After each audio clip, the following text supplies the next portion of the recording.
What up? Today I'll be looking at range weapons and which is the best to take into battle. So I tried my best to make sure all bows tested are on the same level, and I was actually toying with how I'd actually test this, as the auto crossbow fires insanely fast and I wasn't going through the pain of a slow-mo manual count again. So in the end I found a boss that actually spawns by itself and you can fight it stationary, that being the final redstone golem in the redstone mine. So that took out some of the other variables, like other mobs spawning in and running around. So the only parameter I was actually testing for is the time to defeat. That is, provided I don't run out of arrows, that is. A note here though, as I wasn't able to get the multi-shot crossbow for testing, as the results in this test would not have been fair for that, as there is only one mob to fire at, the boss. As suggested by Lord Force 5546, I ran a baseline test to find the stock result and did subsequent testing with various other enchantments and charging of arrows.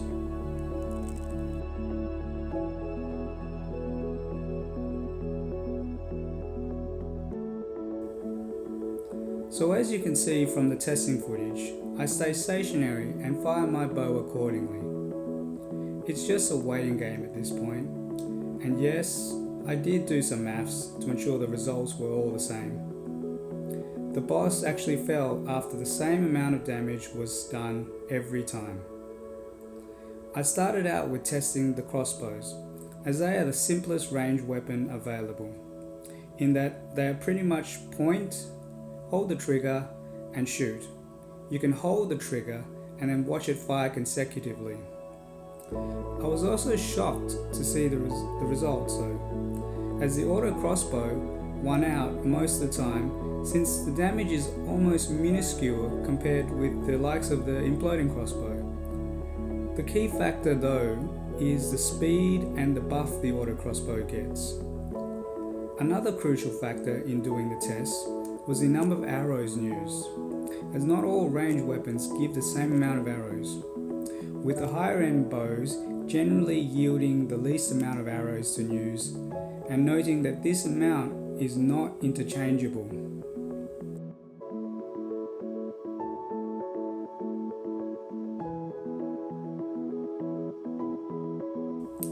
Next, I wanted to see the bows at their work and do a comparison of a non-charged shot against a charged shot, as there is a fraction of time required to perform the charge shot, and I wanted to see if there was a markable difference.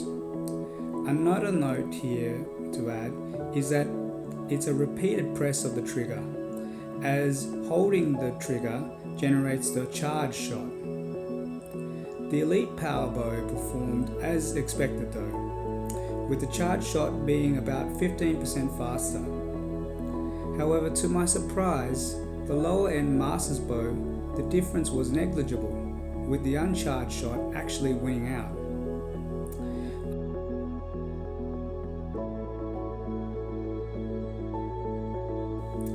I've tabulated the results as follows, for reference, of all the testing that I did. Out of the stock bows, the Elite Power Bow charged and uncharged, along with the auto crossbow, win out, defeating the redstone golem in around 30 seconds.